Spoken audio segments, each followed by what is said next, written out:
All right, Mr. Mars, it's time now for This Week in Auto History. Yes, sir, it is. We've got a few stories that we found that were really interesting. And going to start out with this week in 1947.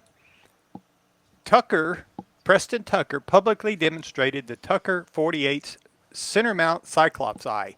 That was the headlight right in the middle of the grill area there. And it turned as you turned the steering wheel, which was Yes, it very did. innovative.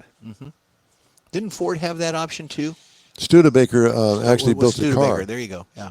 Yeah, yeah. So it was very considered very futuristic, and it was before all the adaptive headlights and stuff that we've got now, and a lot of cars we have now will do that something quite similar.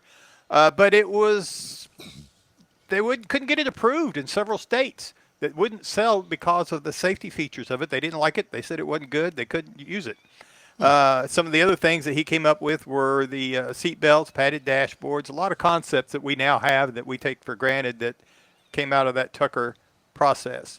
Then this week in 1962. Great year. Yeah. Parnelli Jones hit 150 miles per hour at the Indianapolis 500.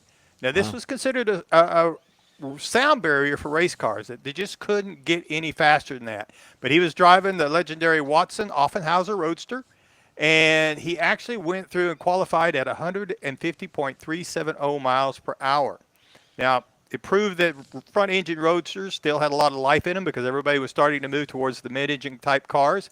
And it was the first one to do that, and now it's pretty common. But it did change fundamentally the geometry of Indy car racing forever. Also this week, 1969, the Chevrolet Corvair met its official end after a turbulent decade. It was really launched as an engineering marvel, and it quickly became a political fall target. Everybody was after it for a lot of different reasons, but it was American-designed, mass-produced passenger car with a rear-mounted air-cooled engine. It's the only one. It could not overcome the stigma that was created by Ralph Nader's Unsafe at Any Speed book. And that So was the by version May- 1 car that they stopped building in 1965 and moved to this particular body style. Just thought I'd throw that in. Yeah. Okay.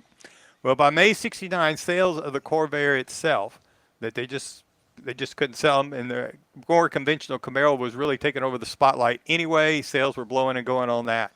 So one thing about the final 1969 models, they're really considered prize collectibles for several reasons. There was only 6,000 of them made. They were several of the last cars were hand built because they already took them off the production line, but they were still building them in a special area offline at the Willow Run plant. That nobody Those wanted. are the cars that are really collectible. Okay.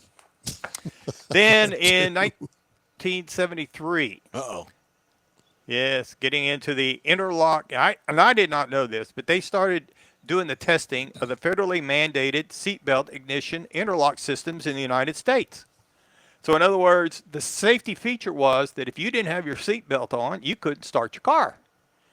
And it created a lot of problems. A lot of people thought, oh, it's a great safety idea, but they didn't work real well fundamentally in the real world. If nothing else, for example, a mechanic that needed to start the car so that it would work on it under the hood, well, there was a button under the hood so you could push it one time to start the motor from under the hood. If it died, then you were SOL. You had to get in the car, buckle up, and all He that. said to get started. SOL. He did. Yeah, sorry. out Same of old luck. latitude. Yes. So it got to be a very controversial aspect of it because people were trying to buckle up the seat belts and set on them, and there was just all kinds of workarounds they were trying to do. And so they finally overturned it. That's why I guess I never heard of it because it didn't last very long. I think it was only about a year, 18 months that they actually had this out there. And it just never did really get pushed out into the main market. Then in 2004, the Ford Mustang left the Ford River Rouge complex. That's where it had been built forever and ever, and since 1964. And that's where everything was built with the Mustang. But however, they took the final 2004 GT convertible, rolled off the line, and then they moved it over to the modern Flat Rock assembly plant. So 40 years, the Rouge plant had been defined as Mustang's blue-collar performance identity, and it just changed. They moved it on. That was just some couple of things that we found interesting. There is one more thing, though. This right here. Jeff, this is for you. Thank you. This is a Buick Y Job. Yes, it is. So it was a convertible car that Buick made as one of the first concept cars that was ever built.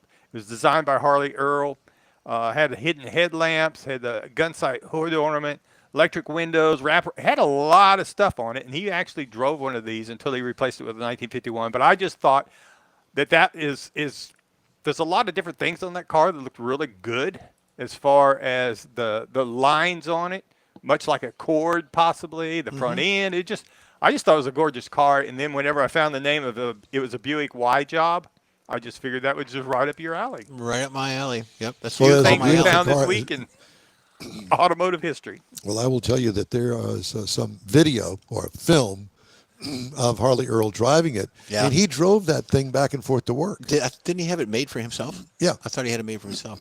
Could I-